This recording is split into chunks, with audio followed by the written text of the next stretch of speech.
네, 안녕하십니까, 스님. 저는 학교 교육에 디지털 도구를 사용하는 것에 대한 질문을 드리겠습니다. 예. 지난 11일 영국 일간지 가디언의 보도에 따르면 디지털 교육 선도국이던 스웨덴 전역에서 종이책과 필기 도구를 활용한 전통 교육 방식을 재도입 중이라고 합니다. 그 이유는 태블릿 사용, 온라인 검색, 키보드를 활용한 교육 방식은 학생들의 문해력 향상에 도움이 되지 않고 스웨덴 학생들의 국제 성적도 낮아졌기 때문이라고 합니다. 스승님, 계속해서 발전하는 디지털 시대에 이러한 종이와 필기구를 사용하는 전통적인 방식으로의 회귀를 어떻게 보아야 하는지 지혜의 말씀 청합니다. 예. 이 사회가 지금 운용되는 것이 우리가 기계식에서 아날로그에서 디지털로 변해갑니다. 이 순수가 맞나요? 이렇게 변해가는데 지금 우리가 기계식은 우리 선배님들이고 우리 선배님들 언제까지 5,000년 역사 이걸 선배님들이라고 해요. 그 다음에 아날로그가 지금 우리 시대를 지금 사는 거죠. 우리 시대에 우리 바로 위에 직계 선배님도 있을 것이고 이런 선배님들 그렇게 요렇게 해서 이 사회가 이제 변합니다. 이 사회가 이 지구촌이 변하는 거죠. 그렇게 하면서 지금은 디지털 시대로 지금 변하고 있는 중입니다. 그러면 이 사회는 뭐로 만들어졌느냐? 아날로그로 만들어져가 있어요. 그럼 디지털로 변하는 시대에 디지털을 얼마나 써야 되느냐를 지금 이걸 좀 정리를 좀 해야 돼요. 지금은 30% 디지털을 써야 되는 겁니다. 앞으로 디지털 시대가 되는데 30%를 따라가야지 이걸 확 바꾸려고 들면 부작용이 일어납니다. 30%를 쓰면서 조금 시간이 지나니까 50%로 가고 조금 시간이 지나니까 60%, 70%까지 가야 되는데 이걸 확 바꾼 나라들 부작용 나오죠. 지금 그게 나오고 있는 거죠. 선진국이라고 해가지고 돈이 많으니까 우리는 빨리 도입을 해갖고 얼른 바꾸겠다. 우리는 지구를 생각을 해가지고 무슨 종이를 안 쓰겠다. 어떤 명분을 갖다 대고 그렇게 하지만 그 계산법이 지금 잘못돼 갖고 있는 데서 비롯된 이것이 시간이 어느 정도 지나니까 한 10년, 15년 지나니까 여기에서 부작용이 일어나는 요걸 지금 맛보고 있는 거죠. 지금 30% 시대가 안 지났습니다. 그리고 디지털 시대는 지금 시작일 뿐이지 앞으로 미래 디지털 시대는 아직까지 도래하지 않았어요. 이제 시작이다. 기초로 들어가 있는 거예요. 이렇게 아날로그 시대에서 지금 이제 바뀌고 있는 거지. 완전 디지털 시대는 넘어간 적이 없다. 완전 디지털 시대로 넘어가려면 어떻게 되냐? 70% 돼야지 완전 디지털 시대라고 이야기합니다. 3대 7의 법칙으로 30%는 이제 시작하고 가동하는 거지. 그 다음 이 50%, 60% 넘어가면서 이제부터 완전한 시대로 가는 거예요. 그렇게 한데 70%가 되면 완전한 디지털 시대라고 인정해 줘야 되고 아날로그는 살살 정리를 해야 됩니다. 이런 근본의 자연의 원리를 우리가 알아야 이런 것들을 잘 맞춰 갈 텐데 무엇이 30%냐 이거죠.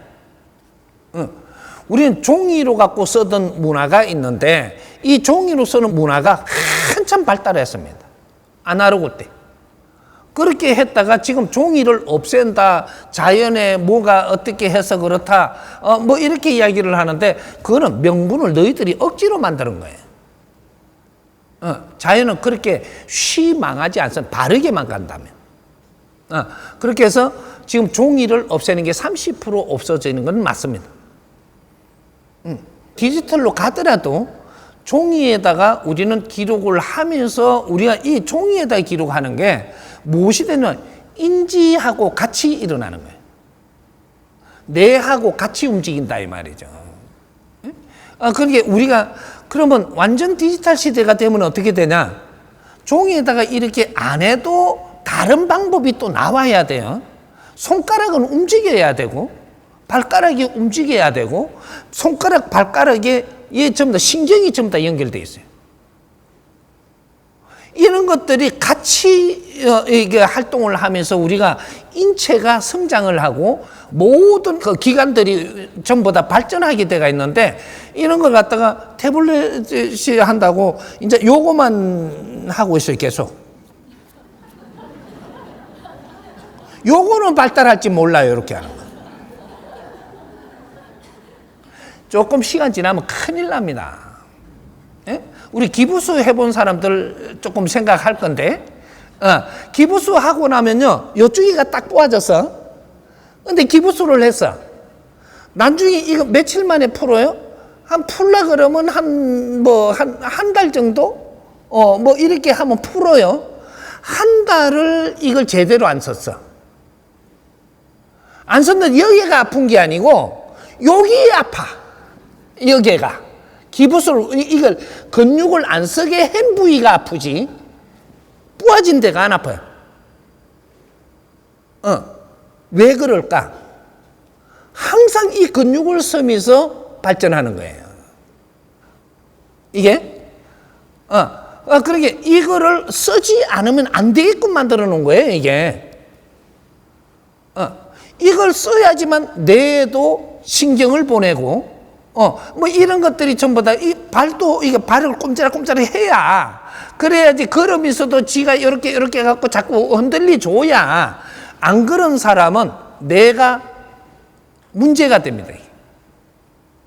다 신경줄을 거기다가 연결을 시키는 이유가 있거든요. 그래서 우리 디지털 대한민국부터 어떤 나라들이 이렇게 이야기하면 부작용 나오는 거, 그거를 잘 잡아야 돼요. 우리 아이들은 이제 책을 완전히 지금 빨리 놓는데, 그거는 빨리 놓는 거는 왜 빨리 놓느냐? 지금 우리가 볼 책이 없어서 빨리 나요. 책에서 논리가 나오는 게 우리가 발전해서 가려고 하는 방향보다 너무 늦은 걸 내놓는다 이거죠. 그래서 책을 안 보는 거예요. 새로운 책을 내놓고 우리가 좋은 거는 다 봐요. 그렇게 종이를 지금 안 쓴다라고 하는데, 종이에다 뭐를 적느냐에 따라 갖고 종이를 쓰이고 안 쓰이고 하는 거지. 요런 게 좀 틀린 거죠. 그래서 우리가 지금은 책을 안 보는 때가 아니고, 책에다가 우리가 볼 만한 게 안 나와서 지금 못 보고 있다. 이렇게 되는 거예요. 책을 보는 정서는 굉장히 좋은 겁니다. 집중력도 있어지고, 여기서 책을 보면서 내가 생각을 할 수 있는 시간도 주는 것이고, 모든 것들을 이거 좀 같이 일어나는 거예요. 책을 한 권 보는 시간을 내가 쉬게 한단 말이죠. 우리가 소년이 되고 조금 성장을 하잖아요. 책에 좋은 글을 보면서 내가 이게 발달을 하고 있는 거예요. 신경도 발달하고 정신도 발달하고 내 이게 영혼도 발전하고 이렇게 하고 있는데, 이런 시간을 지금 없앤다? 엄청나게 중요한 게 없어지는 거죠.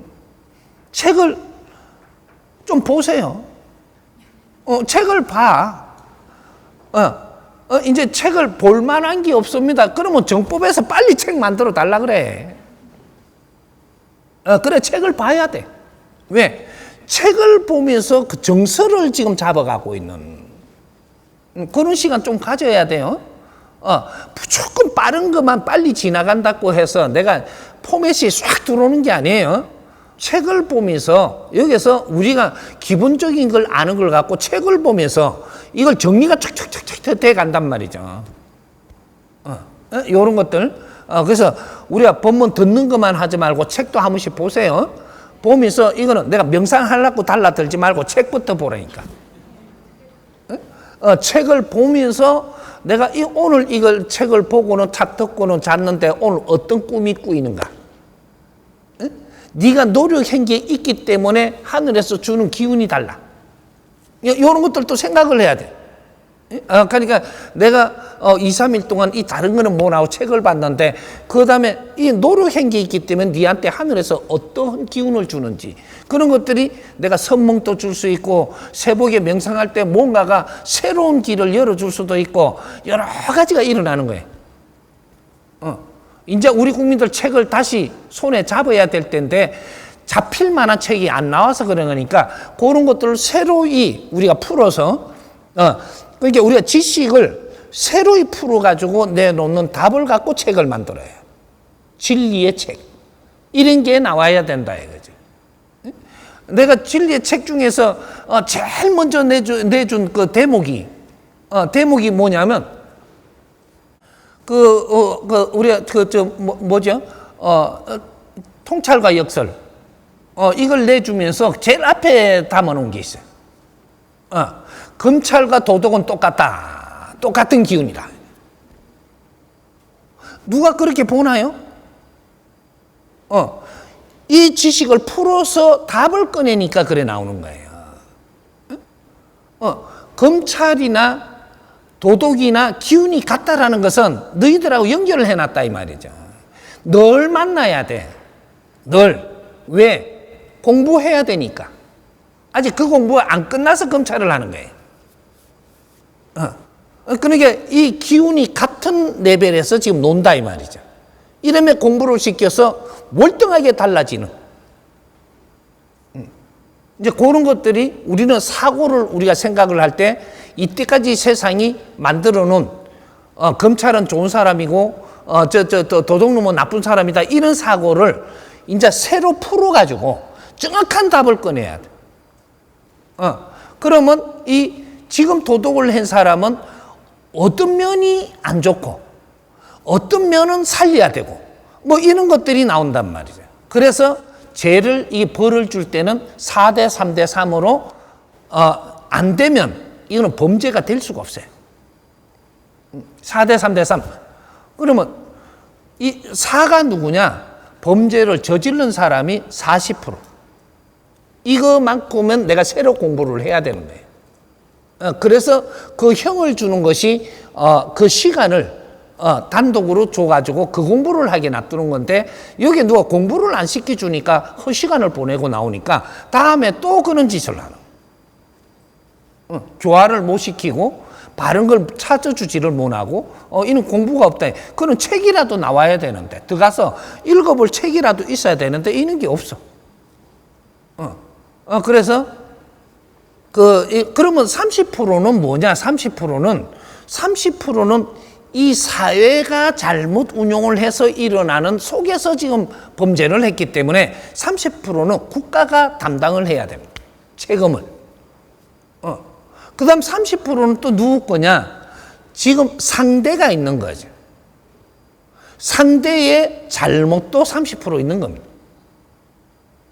이런 것들을 상대는 어떠한 부분을 지금 내가 공부를 안 하면 다음에 더 어려움을 겪으니까 이런 것들을 공부하게끔 해주고, 내가 시간을 가지고 교도소 들어간 사람들은 유배 가가지고 다시 이런 걸 만지보고 내 공부할 수 있도록 그런 자료를 만들어주고, 이런 걸 해야 되는 거예요. 국가는 왜 이렇게 해서 이런 사람이 많이 나올 수밖에 없게 만들었는가, 이런 거를 통찰을 하고, 그래서 이 죄의 부분을 각기 자기만큼씩 끌어안고 나가야, 그래야지 지금 벌 받는 쪽은 자기 공부를 할 수 있는 그런 길로 갈 수 있는 거죠. 이런 것들도 대한민국에서 그런 법칙을 판례를 꺼내야 세계가 이런 것들 다시 연구하고 그걸 다시 세계에 범죄자를 보는 요는 달라지는 이런 것들을 꺼내야 된다 이 말이죠. 그래서 우리가 디지털 시대는 30% 있는데 너무 빨리 나갔을 때 부작용, 요거 때문에 그런 거니까 디지털로 가는 건 잘못이 아닙니다. 인디아는 디지털 쪽으로 가기 시작을 해야 되는 거죠. 그렇게 해서 아직 너무 빨리 했기 때문에 부작용이 일어났다, 이렇게 보면 됩니다.